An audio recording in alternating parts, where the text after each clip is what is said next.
Welcome to the Art Colony, a podcast about art and art history in Provincetown. My name is Gaston Lacombe. Music in Provincetown. Well, we have a lot of it. We haven't talked too much yet with musicians on this podcast, but we are going to do so today. So when I think about music here in our little art colony town, I think of Zoe Lewis and her ukulele or accordion, depends on the song. I think also of Fred Jodrey driving back and forth from Providence to Provincetown with a harpsichord stuffed in the back of his hatchback. I think of the enchanting flute melodies of the unfortunately late Eric Mall. And I think also of today's guest, clogging Commercial Street on summer Mondays with his marimba porch concerts. I am talking, of course, about multifaceted percussionist, singer, and innkeeper. And this is, by the way, our second artist innkeeper we have on the show, Brian Calhoun. Yes, thank you, Gaston. Welcome, Brian. What a joy to be on this side of the microphone. I have enjoyed so many episodes and feel like I'm learning about my neighbors in this community that is so rich, as you mentioned. So who is Brian Calhoun? Well, yeah, I am a musician first and foremost. My identity as a musician has been evolving. I'm in my 40s now and finding that there are more facets to explore, but I am also an innkeeper. I run a bed and breakfast with my husband. My family is also out here, so my parents and my brother. I've been a year-round Provincetown resident since April of 2020. So take us all the way to the very beginnings of Brian. Where do you start off? All right, now I'm going to refrain from singing the beginning of Sound of Music's Do Re Mi. Let's start at the very beginning. It would not be the first time. No, I bet John Richardson did it. Yes, I think it's with John that we did that before. Yes, of course. So I grew up in the San Francisco Bay Area. I grew up in Los Altos. I went to Mountain View High School. Before Mountain View was at the bottom of everyone's email, you know, where Google is now. Oh, that's their home base. Mountain View, before Google, was where I grew up. I went to school in East Bay and then eventually in San Francisco. My last 2 years, I lucked out and was living in the Presidio. If anyone knows San Francisco, Presidio is right on Lincoln Boulevard, which turns into the Golden Gate Bridge. Out my little second floor window, I could see and hear the ocean. I moved from there to Boylston Street in Boston, where I looked out my window and saw the Fens and heard crowds from the Fenway Park Red Sox games when I moved to Boston to go to grad school. But I got 2 degrees in music. I'm a percussionist by trade, but that focus sort of evolved. I feel like so many people go to school for something only to discover what's really important to them. And that's usually what you find after you graduate. Like the real life learning begins then. So yeah, I was a musician, a music student in Boston and just fell in love with the city. I realized I love living on the East Coast. Despite being a California boy, I love the seasons. I love snow and cold. It makes you appreciate the spring and the winter and the fall. All of the variation, I think I appreciate. I'm with you on that one. I'm an East Coast boy through and through. Yeah. Was music part of your family? Definitely. Yeah. I have a musical family. My parents were both musicians, not professionally, but they met at a guitar circle in the Bay Area in the 70s. That was sort of, you know, the hang. My dad was playing guitar and my mom brought her a little notebook with lyrics in it. And literally the first time they met, they made music together. My mom still has that notebook, and I cherish that. It's very romantic. Gift. Yeah, it is romantic and the beautiful origin story from my parents. And so we grew up. There was always sort of an expectation that we would play music. I took piano lessons as a kid. I didn't know it then, but I had undiagnosed ADD, and I could not sit still. Sitting at the piano was torture. I remember my mom would set a timer for 5 minutes. And I couldn't make it 5 minutes practicing the piano. So I quit. And my grandmother was very upset because my grandmother, my dad's mom, was a classical pianist. She was the choir director for the church choir. So she was a professional musician and was so disappointed that her grandson quit piano. But I started playing drum set. I took drum set lessons, but the teacher I had was this retired, like, heavy metal rock drummer. He had long hair. He was like, drum set's really loud and raucous. And I also didn't know it then, but I was gay.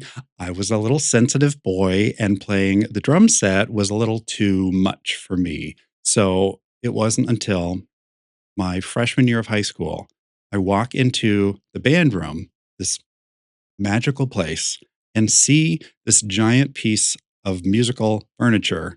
I'd never seen this instrument before, but it's laid out like a piano, kind of like the white and black keys. But instead of using your hands or fingers, you use these really fabulous sticks with colorful yarn wrapped around the top. Those are called mallets. I didn't know it, but I knew how to play this instrument. I'm talking about the marimba. I had never seen it before, but I instinctually knew how to play it because I knew how to use the sticks from playing the drums, and I knew how the piano was laid out, so I could play the marimba at first sight. Oh, that's very interesting. So I never thought of it that way, that the marimba would be sort of the same layout as a piano. Yeah, that keyboard, all the keyboard percussion instruments, well, sorry, not all, most of them are laid out in the same way. So the xylophone, the vibraphone, marimba, there are several in that mallet percussion family, we call it, that are laid out the same way. So, in other words, if you can play one, you could play in any of them. You could find middle C. They're just different ranges, different number of octaves, and different materials that they're made out of. So the piano lessons did serve for something. Yes. Yeah. Yes. Even though I couldn't sit still, the reason why the marimba or percussion in general took off for me was because I did it standing up and it's much more active. The marimba, the one I play, is 8.5 feet long. So to go from the top to bottom, I had to move around a lot. And that made for a very, a restless kid sitting still couldn't do that. But I could stand and play the marimba up and down. It kept me active and kept me from getting bored. Yeah, it was always encouraged for me to be exploring music. I had moved from piano and drum set into falling in love with the marimba. I was in marching band. I was in Wait, how the do you do concert band. how do you do marimba in a marching band? Oh, sorry, I should be clear. The marimba is not marched. Like you don't carry it. Okay, It's in what is called the pit, the very front of the field. Okay. They're just rolled out there. And they're, well, the term is now the front ensemble, if you're following drum corps marching band now. But when I was a kid, it was called the pit, as in like when you go see a Broadway play or an opera, the orchestra is often in a lowered area at the front of the stage. That where the term pit comes from. But all of the instruments that are too big to march with, marimba, timpani, bass drum, gongs, all the big giant percussion instruments, I loved playing those because, well, again, the ADD strikes again. If I got bored playing one instrument, well, I just walk over and start playing this one. And I sometimes literally run between these instruments. And that was very exciting for me. But also, I just loved all of the sounds that the percussion world can create. I can imagine also a band would be very happy to have somebody like you, because I'm sure not a lot of people play those instruments. Right. I think they're kind of uncommon as I've grown up and learned more about the instruments. The marimba and percussion is not as well known in the US, but mallet percussion is much more familiar and celebrated in other countries. In Guatemala, there is not a party without at least one marimba. Marimba is actually the natural instrument of Guatemala. And like in Japan, for example, the marimba, like some of the most popular musicians are marimba players.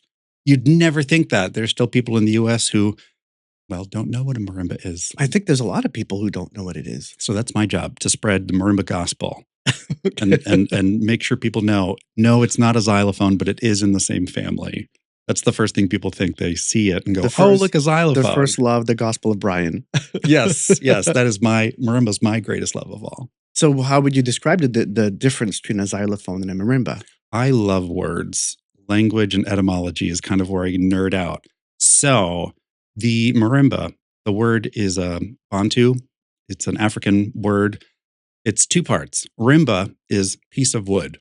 Ma is many. So many pieces of wood. Marimba. It's literally just planks of wood lined up in a row. Xylophone is, I believe, Greek. Mm-hmm. Phone is Greek for sure. Yeah. So xylo, XYLO, is wood, phone, sound, or sounding together. Wood sound. They're related in that they both use wood that is a wooden bar over a metal resonator that amplifies the sound. It's an acoustic instrument. There's no electric power going on, but like a guitar or a violin, the wooden body, in that case, is amplifying the string. This is the wood bar that's being amplified by the resonator. And because they're both wood, they are the same instrument family. The difference is the xylophone is much higher pitched. You've heard a xylophone like in cartoons, or if you listen to ragtime music, that high pitched, very bright sound, that's the xylophone. The marimba is much more mellow, lower pitch, but it has a wider range. It's got 5 octaves, is the biggest one. The one I play is 5 octaves. It's about 8.5 feet long. If you have been down Commercial Street, especially in the summer, there is a fantastic xylophone player named Megan Gillis who you'd recognize because her xylophone's maybe 3 or 4 feet long, fewer octaves, but she plays so fast and so lyrically. I've played with her a couple times. I can barely keep up. She is a monster, but such a talented musician. But the xylophone and marimba, if you see them side by side, one's bigger, one's smaller.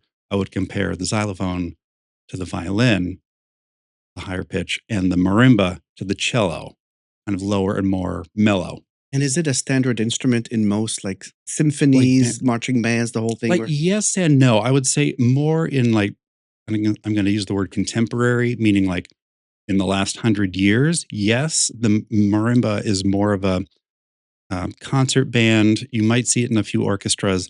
Marimba has not existed in the form it is now for as long as, say, the violin or the trumpet, where composers, especially classical music composers, we have pieces written hundreds of years ago.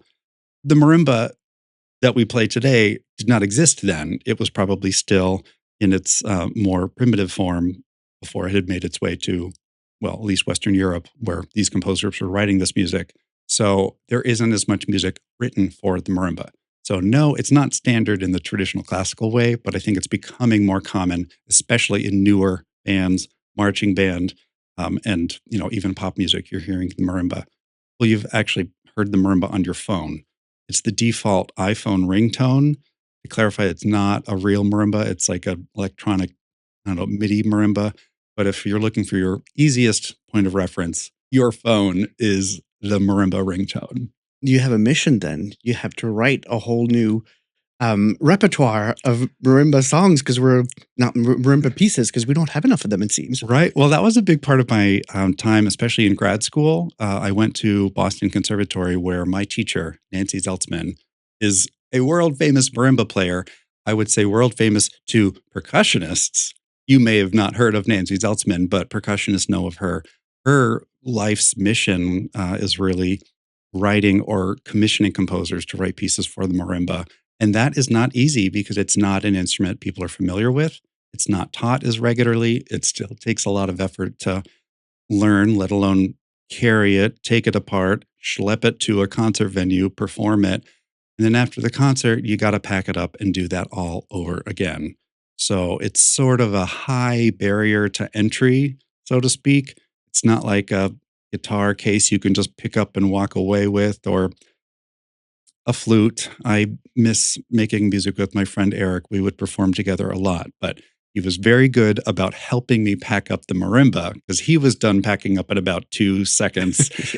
And then he'd help me take the marimba apart and carry it in many pieces. So considering you're playing an instrument that's less popular, let's say, has it taken you to unusual places? Has it taken you to unusual experiences? That is a beautiful question. I used to find the fact that the marimba was less known, it meant, oh, people don't understand it, or I had to somehow explain or justify, like defend its existence. Yes, this instrument's 8.5 feet. No, I can't show up to coffee house and open mic with my marimba. These sort of limits to getting to it made it hard for, I guess, wider audiences to understand it. But once you're in its presence, we'll say, the sound, I mean, the resonance of the marimba, when you're in the room with it, I think it's nothing short of magic. There is something that you feel when you're in the presence of it. To answer your question, I feel like because it's less known, because it doesn't have such rigid styles of music. For example, if you're a pianist or if you're a violinist, oh, it's expected you're going to play, especially classical, you're going to play Bach and Chopin and Beethoven, or there's expectations when you hear these instruments. When you hear the marimba, I don't know, you could play anything from ragtime music to film scores could use it. The Lion King Broadway show has three marimbas in the pit orchestra. Three. Two of them are five octaves. One of them's like four and a third. I've seen this because it's front and center because the marimba is such a foundational instrument, especially in African music. It's kind of cool that this unusual instrument, in a way, fits into so many different styles that you could really do anything you want with it. I will say my own path with the marimba was in school, like you do, you learn what's been done. You learn what the rules are, form and repertoire that's been written so that you can make sure you know how to do what's done before. Eventually, you move to the place where you can start defining your own style, whether that's adapting or covering music that was written by other people or written for other instruments. That is something I did a lot of in school, especially in grad school. I would call it like being in a marimba cover band where you're taking a song that definitely wasn't written for marimba, but you can adapt it. You can arrange the music so it fits on the marimba. And it's sort of like, again, it's an experiment. Hmm. Try this out, see if it sticks. Maybe you'll fall on your face. Maybe you've discovered that new sound that feels like it represents a part of you that you've been wanting to get out. For me, it's allowed me to explore different styles of music. My training was classical, but I have always had a heart for musical theater. I was one of those weird, maybe non traditional conservatory students where, yeah, I'm playing in orchestra and learning all this classical percussion, but then I'm like singing along to Broadway soundtracks and I want to, combine these loves. That was sort of a point of friction when I'm in school because the expectation is, well, you have to do all of these standard things first. You can't go off and do this weird, what, you want to sing show tunes and play marimba? That's ridiculous. No one does that. Why would you do that? You can't do that in school. Well, thankfully, my private teachers were incredibly supportive of that. They saw how I lit up when I could combine my love of singing and this music that wasn't written for the marimba, but a lot of piano music, guitar, some other instruments, music that's written for those instruments without much effort. I could read that music or arrange it to fit the marimba. And suddenly I can accompany myself and play this music that I've loved singing along to. No, on the soundtracks, I'm suddenly singing and playing and accompanying myself and finding my own Yeah, voice. exactly. You're also singing. You're not just playing the instrument. Because I was listening to your Spotify channel this morning, Oh, and I heard you, for example, singing Pink Pony Club yep. with the marimba, and there were a number of show tunes there as well, and Mhm. some you've composed yourself, right? I have, so what I've recorded so far have either been covers or what I would call it is an arrangement.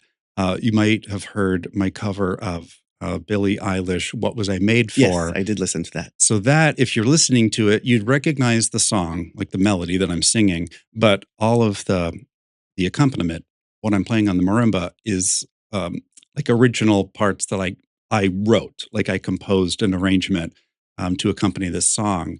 That was sort of a gateway for me, to be honest, to start writing original music, meaning my own words, lyrics, and the music, the notes that I'm playing. But yeah, the two albums that I have are entitled Marimba Cabaret, which was my um, all of my favorite music in one place. These are a few of my favorite things. I just did another Sound Up Another sound Music music reference. reference. But that's how I could take the songs from musicals, also pop songs, Chapel Roan, Pink Pony Club. I've covered Joni Mitchell, River. That song, actually, I don't change a note. The piano part to Joni Mitchell's song is perfectly fit on the marimba.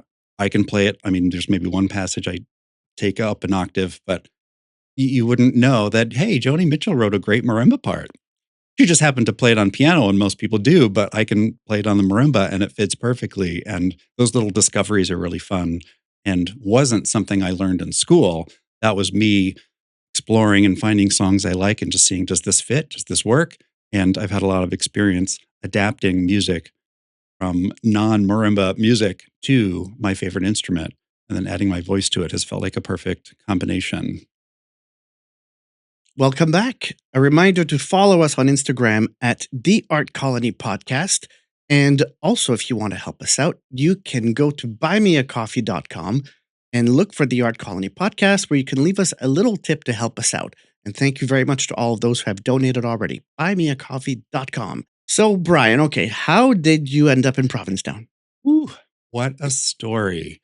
Well, okay, we have time. I was like, we'll do the shorter-ish version. Provincetown has always been a favorite destination. My now husband and I would visit before we were married, but we were living in Boston. In fact, we've been together 13 years now, and this would be our destination to escape. We were so lucky to have this place just down the Cape to visit and just soak in. We got married in July of 2019. Just north of Boston, and we spent a little mini honeymoon in Provincetown. We had a rental in the East End, actually across the street from the Provincetown Theater, which is kind of wild when I think about it was 2019. Thinking now, my relationship to the theater has evolved. We'll get to that. Yeah, we'll get to that. But the idea of living in Provincetown was a fantasy. You know, we were honeymooning, we were happy, we were like, oh, we just love it here. We never want to leave. What if we lived here? What would we do? Well, my husband was a high school band director. He did that for 16 years. He was the high school music teacher. And I worked in college admissions. I was at the time the admissions director for the school I attended. And we were like, well, there's not really music schools and conservatories in Provincetown. So we couldn't really do that. And it was probably, I don't know, a night or two later, Tom one morning just said, well, look, we could buy a guest house. We could make it music themed and we could host house concerts and musicians and just, have fun. Yeah, sure, whatever. That sounds like a, crazy dream. And maybe in 5 years we'd consider that. Well, what was a 5-year plan quickly turned into a 5-month plan. And by January 2020, we had an offer accepted on what was the White Wind Inn. We didn't know what was about to happen. Remember, this was before the US had shut down. But before you knew it, it was April 13th, 2020. So we're just coming upon our 6 years. And suddenly, our world had changed. We'd never worked in hospitality before, but we also had to figure out how to run a business during a pandemic. Yeah, the pandemic it affected a lot of things. I moved my gallery on March 1st, 2020. I moved from one location to another. And 14 days later, we went into lockdown, and that really affected my business dramatically. So you were about to start a business. Oh, yeah. That must have been traumatic. Well, I'm just assuming, but oh, absolutely. Yeah, we had just poured our entire savings. We had sold our condo. We had both left our jobs, put everything into this business, and then we couldn't open. We couldn't make any money. We were suddenly, stuck, it felt like, and it was scary. In hindsight, it was a time of silver linings. Looking back, it's sort of funny how we would not be where we are now if it wasn't for starting our innkeeping career during a pandemic. We didn't know how to run an inn to start with. So doing something during a pandemic, well, it wasn't any different because it was all new to us anyway.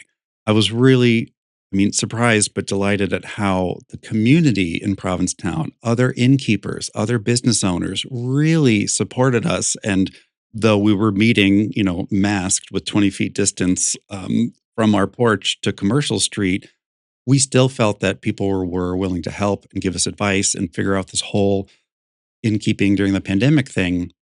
That's one thing for sure. During the pandemic in Provincetown, people really pulled together. Yeah. I want to go back a little bit. Before you moved here, were you already doing concerts here? Oh, yeah. I seem to remember 2016, 17, around there, going Yeah. at the UU, Hmm. and you were playing the marimba in high heels. Yes. Were you there? Yeah, I was. John Thomas had me perform with him a few times. Yeah, I owe my Provincetown introduction. The first concert I ever played in Provincetown was thanks to Oh, look John at that. I Thomas. was there. And he invited me. He was playing piano and I was playing marimba, and I had these 6-inch platform pumps, which I have since retired. Well, no, let's But clarify first. How tall are you? I am 6'5". And with high heels, you were like 7 feet Well, tall. yeah, there were probably six. Yeah, just an inch shy of 7 feet Yeah. tall. So it was impressive to see. Yeah. Yes. It was quite a spectacle. And I kind of leaned into that because, I mean, the marimba is quite a spectacle. It is 8.5 feet long. Me being 6.5-ish feet tall, it kind of fit. I was like, why not? Why not go big and, go bold? It's Provincetown. There's room for this kind of fabulosity. But yeah, that was my beginnings. I was starting to do maybe once a month these concerts at the UU downstairs where Scarby used to do her Yeah. shows. John Thomas was an incredible supporter, an incredible musician and friend still. And it was actually why my husband and I had a summer rental in the East End, because I was then doing weekly shows in Provincetown in the summer. So living in Boston, coming out, doing shows, trying to make that work. And Scarby was also an incredibly supportive person, giving advice, doing the whole busking thing. That's not something you learned at a conservatory, how to For talk sure. to passersby on the sidewalk and give them a postcard and not take it personally when they throw it back on the ground. Yeah, it's so hard to get people's attention in this town because Yeah. there's so much going on. Yeah. So how did people react in those few years to an instrument like the marimba compared to like the audiences you had before in the larger cities? Yeah, it was interesting. Like Provincetown, in a way, likes the unusual. I mean, I think that's what draws people to it, is that there's a freedom here. There's no rule that, oh, you can't do that. That's never been done before. So you certainly shouldn't do it here. I felt like when I was working in Boston, it was harder to get audiences or get attention because what I was doing was so weird. It wasn't quite a concert because I'm sort of talking and telling stories and singing sometimes show tunes. It wasn't quite a musical. It was a review. It was a cabaret. So I kind of straddled and never really fit into any particular genre in Boston. Provincetown, in a way, was like, oh, you're doing something weird and unusual? We In high love that. heels?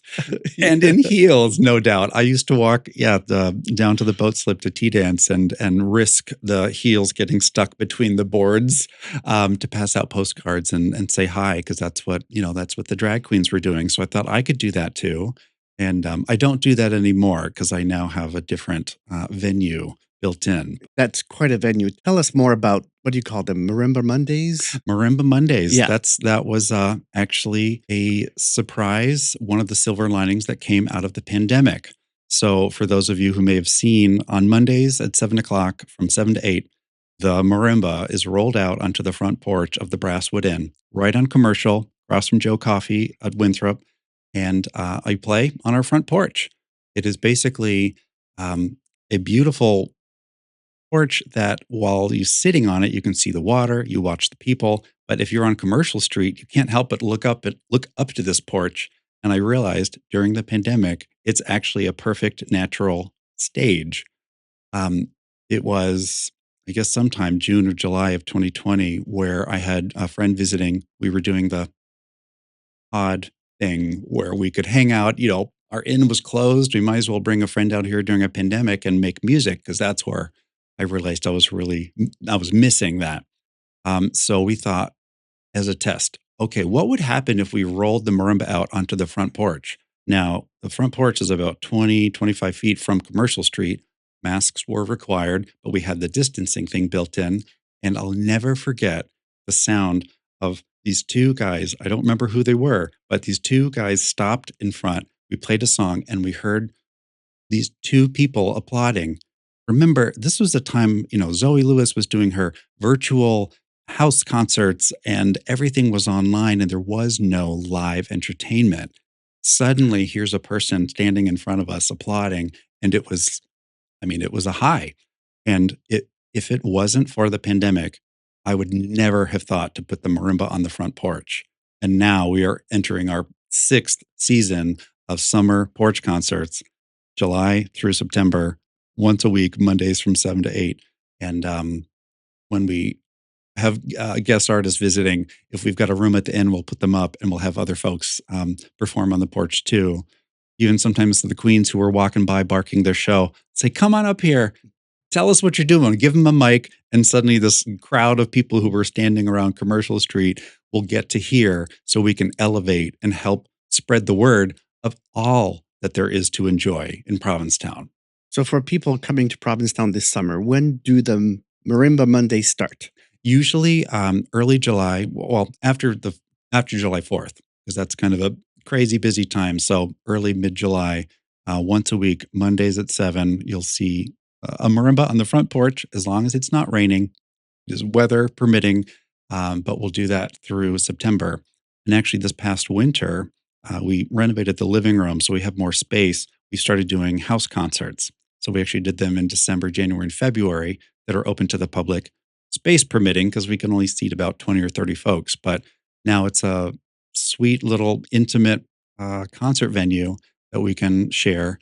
And the marimba likes that because the marimba, like me, is sensitive to humidity and weather. And if it's raining or too hot, we don't like it. That's a free concert. Yeah, they're just open to the public. I take this idea from my husband, Tom, who would put on these concerts. He would have his students perform, they would do the traditional band concerts, but he always made a point to schedule concerts out in the community. He called it "Bring the Music to the People." Take his students to perform at a mall or at a senior center, or they would do a trip to New Orleans and they would play on the street outside of the big boat that people would line up to go. So people are waiting in line and his students are performing for them and they love it. So the idea of putting music in a place that you don't need to pay a ticket, you don't have to reserve it in advance, anyone can enjoy it. Just showing up to Provincetown, walking down the street. I feel like it's such a Provincetown thing to just stumble down Commercial and suddenly see something you've never seen before, whether it's a drag queen blocking traffic or a 7-foot tall marimba player on a porch. Also blocking traffic. Also blocking traffic. No, we actually work with the police to make sure that there's Okay, always good. a through line and that we have a designated standing area on our side of the street. And you have guests joining you on the porch as well. Have you had any especially memorable guests coming to join you? Yeah. Oh, I mean, I'm pinching myself. It was our first summer. It was September 2020. We had one Miss Marilyn May on our porch. And I think the same week, or it was the week right after, John Cameron Mitchell. I got to play for them. I was the most nervous I probably have ever been because I got sheet music from them like that afternoon and I was scrambling to learn it. But I got to accompany Marilyn May and John Cameron Mitchell singing, their classic songs. And I think that's when we got a notice from town to cease and desist because in September of 2020, we did not have an entertainment permit. It was a pandemic. We didn't know what we were doing. We were still learning how to run the inn, but we did have a sizable crowd. There was nothing else going on in late September at the time. So you got over that? Well, it was funny because at first I was horrified, and of course, we paid the fine, and it was like, oh my gosh, we're new innkeepers. We don't want to get in trouble with town. But then I was like, well, wait a minute. They called us entertainment without a permit. Does that mean we got noticed? Hey, they noticed we were doing something entertaining. It was sort of a compliment, but to be clear, we have obtained and maintained our entertainment permit. So we're doing all So of it's this all legal board. and above board now. It is. So if you do come to Provincetown this summer in July, August, and September, stop by the Brasswood Inn on Monday evenings and don't miss the concert. Unless it's raining. Unless it's raining. Well, then if it's raining, actually, you could probably come inside and we'll have a little standing room only house concert instead. Let's do that. Yeah. So, Brian, we talked a lot about your inn, but we haven't actually talked about the inn. As you said, it used to be called the White Wind Inn, right? Mhm. And you renamed it. Yes. What is it called? It's called the Brasswood. It's called now. the Brasswood Inn. And why that name? So I'm glad you asked. It is a musical reference. In fact, it comes back to our wedding. When Tom and I got married, I made these custom rings for us. I proposed to him, and Tom plays trumpet. which is made of brass. His is a silver trumpet. So I picked a silver, it's titanium, but a lookalike. The marimba is made of wood, specifically rosewood. So when I proposed, we had matching um, brass and wood rings. It was a nice sentiment and it's a musical reference. But then when we decided to buy an inn, we were like, well, what name would we call our eventually music themed inn? We had the idea of the music theme and the name before, of course, we bought the inn and moved in. But after the first year, after the pandemic, and we had our footing, we decided to rebrand. So in 2021, we changed the name to the Brasswood Inn. And now you know the secret behind our name. It's a very romantic secret. And how much do you know about the building's history? I've learned as much as I can. I love the Building Provincetown history book that David Dunlap wrote. He also provided so much information and history. I have always been a fan of history, names, words, the origin of things, and how they evolve over time. Because as we were looking at changing the name of such a landmark, people know the White Wind Inn. I wanted to know, well, gosh, how long has it been named that? Did it have any other names? And I got a lot of this information about basically the last 100 years. But I know the inn was built around 1845 by a shipbuilder. In fact, there's still the masts from a ship are what's holding up the foundation. It's this beautiful structure that stood over 181 years, is it? But the earliest name I found was the Watson Apartments. In the 1930s and 40s, Clara Watson was the owner and proprietor. The term apartments, I think, is referred to a different thing. I just referred to a room. We use the word apartments today is to mean a whole dwelling with kitchen and living room, but it was still the same building. And I actually found one of the previous owners had saved a small leather keychain with this tiny key you wouldn't believe was one of the room keys. It says Watson Apartments on it. And yeah, I cherish that um, piece. It's a piece of history, but that was the first name. By the 40s and 50s, it was owned by Joe and Elsie Ferreira, a Portuguese couple. Joe was known as Joe the Barber. I understand anyone in the 50s in Provincetown, you got your haircut from Joe the Barber. And while you were waiting, you got all the gossip and all the news. That was like a little mini town hall. Joe Ferreira built what is now 1 Winthrop Street as his barbershop. So if you're on Winthrop, just off Commercial Street, there is still the barber pole from 1950 where Joe Ferreira, Joe the Barber's barbershop stood. It's now a vacation rental. It's the Brasswood Cottage, but it's right next door. It's not even 5 feet from the Brasswood Inn. But by the 60s, the inn was named the White Winds. I couldn't find exactly who had named it that, but eventually was called the White Wind Inn since about the 1970s, and had a few different owners until Sandra Rich. Sandra Rich had the inn for, I want to say 20 or 25 years, and she was one of the lesbian innkeepers. There was a group of women innkeepers in Provincetown who I've learned so much about. There's a documentary about, and I love that there's trying to keep this history alive. Sandra Rich was one of them and helped make Provincetown more of a gay destination, but not just for gay men, also for gay women too. So Sandra had it until 1998. That is when Michael Valenti and Rob Tosner bought it from her, who are the guys who we bought it from 22 years to the day. They purchased on April 13th, 1998. We purchased on April 13th, 2020. Can't believe how long the time has flown. But we inherited their beautiful home that they had actually expanded a bit, added a living room, added another room. So when we took over this home, I really felt like we inherited its history. It's been a guest house for almost 100 years.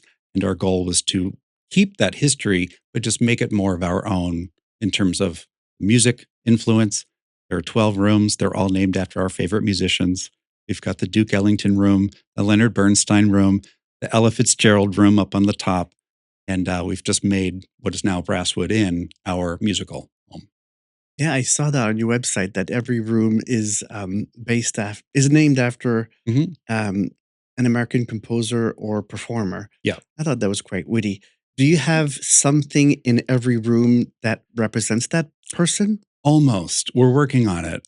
There's certainly artwork from each performer. Each room, eventually, we want to collect some artifacts, whether it be a playbill that's signed by Stephen Sondheim in the Sondheim room. We have like a record. The Carole King room has tapestry, the record itself framed. One thing I'm especially proud of in the Leonard Bernstein room, we have a signed Leonard Bernstein concert poster from 1985. A dear colleague of mine who has since passed worked with Leonard Bernstein at Tanglewood Music Center in the 1980s and had this signature on this poster that he had in his office at the conservatory. So when he retired, he gifted that to me, and I was so honored to keep it. So now that Bernstein signature is in the room, the Bernstein room at our inn. What about the Dolly Parton room? Oh, she hasn't visited yet. I'm Oh, hopeful. I mean, the rooms, a few of the artists we named the rooms after are still living, and maybe they'll be here. There is a framed record in the Dolly okay. Parton room, but no, no earrings or bedazzled jackets or anything yet. Or false eyelash. Ah, that would be the dream. Yeah. Yeah, it would be a dream if Dolly Parton would come and stay in the Mhm. Dolly Parton room. I also saw on the website something about a very unique and historic wall around the inn or Yeah, something the like that. ballast stone wall. It is this quite eye-catching feature that there are a number of these that are maintained in Provincetown. I forget where they all are, but David Dunlap helped organize and list them all. The ballast stone wall, for those who don't know, these stones were these rocks that were put in the bottom of a ship, essentially to keep the ship upright. They would come to Provincetown with these rocks, empty the rocks, and then fill it with whatever they were picking up from Provincetown. So there were suddenly a bunch of these beautiful, soft, rounded rocks. They have sort of a unique look and shape to them. So Provincetown folks being creative and putting it to use built these beautiful walls that you can still see in the front of the Brasswood Inn. Um, they're getting a little cracked and beat up. Those delivery trucks aren't very good at turning the corner onto Winthrop. So we've got some repairs to do, but when you pass by those, you can touch them and feel them. They're smoothed by water or weather, and they are easily. I think the earliest photo I have is from 1898, and that wall is there. So it's a piece of history. The wall is part of the history as well as the building. And I think you have a plaque also that explains it. Yeah. We did have a plaque. It went missing Oh no. mysteriously, and the person who made the plaque has gone out of business. So if anyone knows how to do like engravings for like a historic plaque, let me know. I'm trying to find a local place to do it. Or if anybody has found a little plaque about a ballast wall, bring it Yeah, back. it literally says it's a quote from David Dunlap about the origin of these. And one guest of ours even told them that there's a special rock. They didn't tell me which one, but there's a rock that they rub for good luck when they're in town. If they're here, the musician who comes by for a concert, he'll rub this stone. It's sort of his lucky stone. And do you still have a koi pond? Yeah, my mom, Liz, she is the keeper of the koi. I will not tell you how many fish there are because she will ask if you are across from Joe Coffee on the Winthrop corner. There's a little koi pond. My mom is their keeper and make sure they've got bubbler, that they're aerated, that they're being fed, and that they are cleaning out the filter so it doesn't, look And how that you did can they still see the survive this fish. really tough winter? Oh, they are fine. And I've learned a lot about koi through my mom. My mom loves learning. My mom loves learning, period. But she's also a master gardener and has learned about these fish. The fish go into what's called torpor. It's essentially hibernation. We know the bears hibernate. Well, the fish, they freeze and they kind of go into this dormant state. So the top of the pond is frozen. So if you walk by today, there's a pile of snow. But they are under there. They've got some bubbles and air going through, and they just survive. And by the time things thaw, all the fish are there. I'm not going to tell you how many there are, but if you pass by and see a sweet woman who will ask you if you want to feed the fish. He will ask you to guess how many there are. And if you can count them, if you guess the right number, you get a gift. Oh, nice. Well, I'm going to have to go then. But it's quite special that your whole family moved here with you. Yeah. Was that the plan or did that just happen? No, it was not the plan, but it has worked out beautifully and perfectly as if I had planned it. I can't take any credit for it. It just happened to work out this way. When Tom and I decided that we needed to leave our lives in education and, basically escape to the Cape, we knew that that meant we're going to have to we would want my family closer. Tom's from Virginia. His family lives down the street from his sister, and I was like, "Well, mom and dad, I want you closer to me, so that we can take care of you when you need to." But the idea of my parents moving to Provincetown was never part of the dream. I mean, I don't know how many people are like, "Yeah, I want to run a bed and breakfast with my parents and my brother." I didn't go to school for that. I have 2 degrees in music, and here I am. But it's worked out perfectly because we are a family run operation. My mom helps us with breakfast. She does all of the gardening and all the flowers, and she does decorations for us. My dad can help us in a pinch as another set of hands. He's an engineer and has helped us with so many projects. My brother helps us with turnovers when guests check out, hauling the laundry back and forth. It is truly a family operation. And what I love about it is that saying, it takes a village, could not be more true at the Brasswood Inn. My husband cooks and bakes. We are a team, and I couldn't do it without my family. And they live just down the block at what used to be the Bayberry Guest House. It's now the Brasswood Annex. So on this one little strip of Winthrop Street between Commercial and Bradford are 3 properties and my entire family. Okay, Brian. Well, we brought you here specifically on this date. Actually, we were going to have you a week earlier, but we had the blizzard of 2026 that sort of delayed us a bit. But you're having a very special event coming up on March 17th, 2026. So it's like this show's going to be on March 9th. So it's like in a week and a half from now. Tell us about it. Oh, wow. So I'm doing something very scary. And I have learned that the thing that scares you, that you're like, I don't know, should I do this thing? You should. And what I'm doing is I'm presenting a workshop of a marimba musical that I am writing.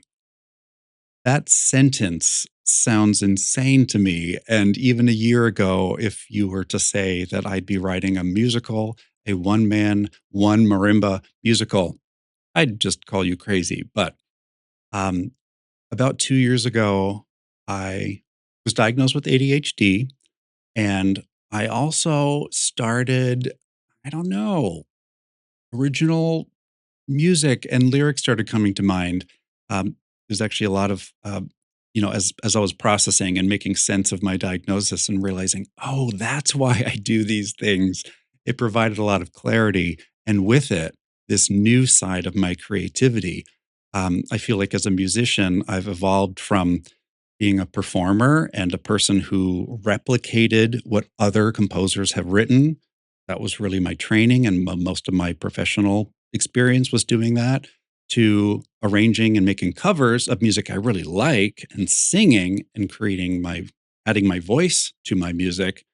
This kind of feels like the next step in my evolution of being an artist now. I'm not just a performer, I'm also I guess I call myself a composer A now. composer, yeah. And also apparently I'm a playwright, but I feel like I need to, well, finish one before I call myself a playwright.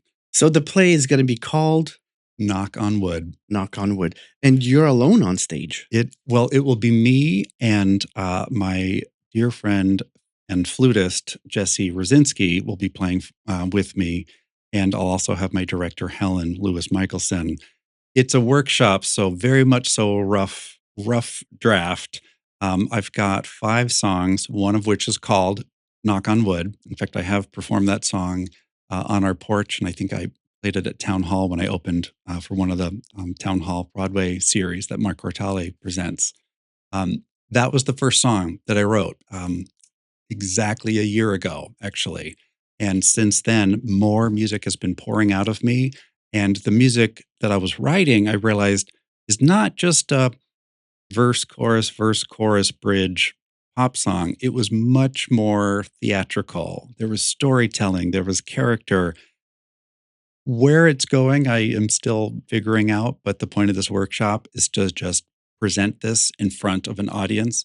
And there is nothing like a Provincetown audience. Yeah. They are so, open minded, creative thinkers themselves, but also love seeing a work in progress. Yeah, we do. And we get the chance to see those a few times a year. It's so fantastic. Mhm. At the theater, at the Commons, at multiple places we can go, and plays in progress, musicals in progress, Yeah. and then give our opinion.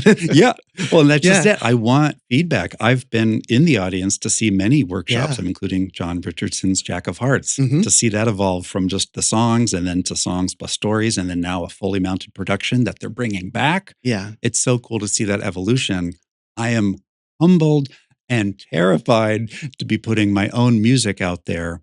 But the goal is to share these 5 songs and read some of the script that I've been wrestling with to get audience reactions. It's very different to write a song or even perform a song, just for yourself, than to play it for an audience and Mhm. get their breath, their laughter, their reaction. And then there'll be a Q&A, like a talk back afterwards where we ask people, hey, what ideas resonated with you? What parts confused you? Where do you see this going? Because this is not a typical musical where there's a plot and a cast of characters. Right now, and this could evolve, but right now I see it as a one-man show. The main character is me, Brian, talking about my own struggles with anxiety and recent ADD diagnosis. I'm also writing music that is coming to me. Whether that makes it into the final show, I don't know. But I will say Eric Mall has been part of my inspiration. Hence, there is a flutist who will be playing. I have never written for the flute before, but suddenly I have 3 songs that have musical or instrumental interludes, marimba and flute duets. No singing, no words, just music. And this has been a way to explore that, feel his inspiration, because I feel Eric in Provincetown often, and put that out in the world, at least this world. I know this audience, this community would appreciate it. And again, whether that makes it into the final version of Knock on Wood, the musical, I don't know. But because it's so new, I'm kind of learning how to do it as I'm building the plane while I'm flying it or something. Yeah, that makes sense. It's funny. I didn't know you had that connection with Eric Mall when I wrote the introduction. It's funny that he's been coming up all through the interview. Yeah. So, March 17th, Mhm. Provincetown Theater. What time? 7 p.m. And everybody's welcome. Yeah, it's free. It's open It's to free. the public. You can reserve a ticket. I don't know if these things, sell out, but you certainly can. It's free and it's Tuesday at 7. I guess I need to reserve a ticket. Just in Now that it's case. on the podcast, everybody's going to be Everyone's there. listening. Everyone's coming. Lordy. Yeah. Yeah, well, I look forward to it for sure. Before I let you go, Mm. we have to do the speed round. Ah, yes. Yeah, I can't wait. Okay. Okay, first question. Bach or Beethoven? Bach. Okay, good. Yeah. I would have said Bach too. Why? So now the point of the question was my initial reaction, right? Because Yeah. if I think too long about it, I'm going to change my mind. But more of Bach's music, one, I have played and adapted to the marimba. So, wrote cello suites and lute suites, and even some of his keyboard works translate to the marimba. And there's so much in the architecture of his music that you could play it on any instrument and it works. Eric and I would play some flute duets, and I was like, this was not written for the marimba, but it works because the music kind of stands the test of whatever instrument it plays on. So I really admire that about Bach. Not to say Beethoven's music doesn't, but I'm just And more Fred of a heart Jodry fan. that I mentioned at the beginning, he's a big Bach fan. Mhm. Yeah. Okay, next question. Rihanna or Beyonce? Queen Bee. Oh. Queen Bee for sure. We agree on everything. Yeah. I mean, not that it's a test, but that is the correct answer. I find that she's always so innovative in pushing music forward. That's why. Yeah. Yeah. Lemonade still should have won that record of the year. That Adele won over Beyonce. That was When she broke the Grammy in two. that was it. Okay, next question. Singing in the car or singing in the shower? Oh, both. I have No, you have to found choose one. okay, sorry, singing in the car. Yes. Singing in the car. What I've discovered, is that now that I have apparently adopted, now that I've become a songwriter and I have this new skill, I will find the most inconvenient times to be inspired. I will be driving and suddenly, oh, lyrics pop in my head or a melody and I need to record it. Thankfully, with our phones, and I can say, hey, Siri, record a voice memo. And I will literally be singing in the car, writing music as I'm driving. A friend of mine, I think it was John Bridgerton actually, who said there was some reason for this. Another famous songwriter found that they would often write in the car because when your hands and feet are occupied in your brain to a certain extent, you're doing something that doesn't take too much thought, but it kind of occupies those senses. It unlocks your brain to be free to think of something outside the box. Doing dishes, folding laundry, suddenly your brain's like, I'm bored, and comes up with something else. And it happens almost every time I drive. New ideas just come to me. So the car for Good. sure. Okay. If you have to go all the way across town, is it going to be a long walk or pedicab ride? I'm going to do the walk. I'm going to do the walk. Unless I'm in a hurry and I need to get there by the time, it is so rare that I go outside of my little bubble, especially in the summer as townies. It's so hard to leave your work. You're always on and we're taking care of these wonderful people who want to visit our beautiful little sunny sandy spot. I often get stuck inside the inn. So if I'm going to go to the muse or go to an art gallery, hey, let's walk and get outside and remember what is so beautiful about this place. But if I'm in a hurry, I'll grab a pedicab.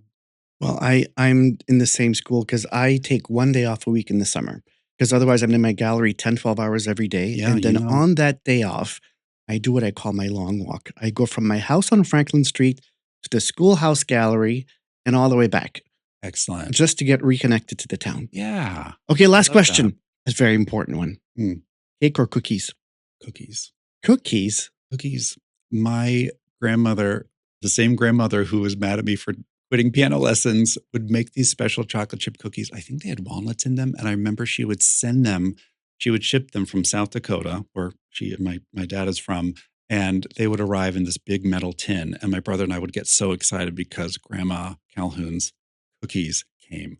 And we would have to try not to eat them all at once, but cookies always have a nostalgia for me. And I just love munching. Okay, well, you take the cookies, I'll take the cake. All right, good. So before we go, Brian Calhoun, where can people find information about you? Yes. So, few things. I have a social media account for Marimba Cabaret at Marimba Cabaret. That is where all of my music, whether it is my cover albums or info about my Knock on Wood, the musical, at Marimba Cabaret. There's also Brasswood P Town. Want to learn about the Brasswood Inn, staying with us, or the porch concerts and winter house concerts. That's at Brasswood P Town. That's the best. And does the Brasswood have a website as well? Yes, brasswoodptown.com. You can check out our house concert schedule. The porch concert schedule will be on there too, as well as pictures of the rooms and more of that history I'd mentioned. We have a few pictures of some of those photographs, like from the, I think, 1898, 1928. There's some cool history on the Brasswood site too. And do not forget, March 17th, 2026, Provincetown Theater, 7 p.m., Knock on Wood, workshopping for free. Everybody can come and participate. Yes, and give me some feedback. Be kind. It's my first musical. I've never written one before, but it'll be fun. Oh, we're going to tear you apart. Bring it on. Well, thank you very much, Brian. This has been fantastic. Oh, thank you, Gaston. I'm so glad you're able to come. And thank you all for joining us. Have a great day.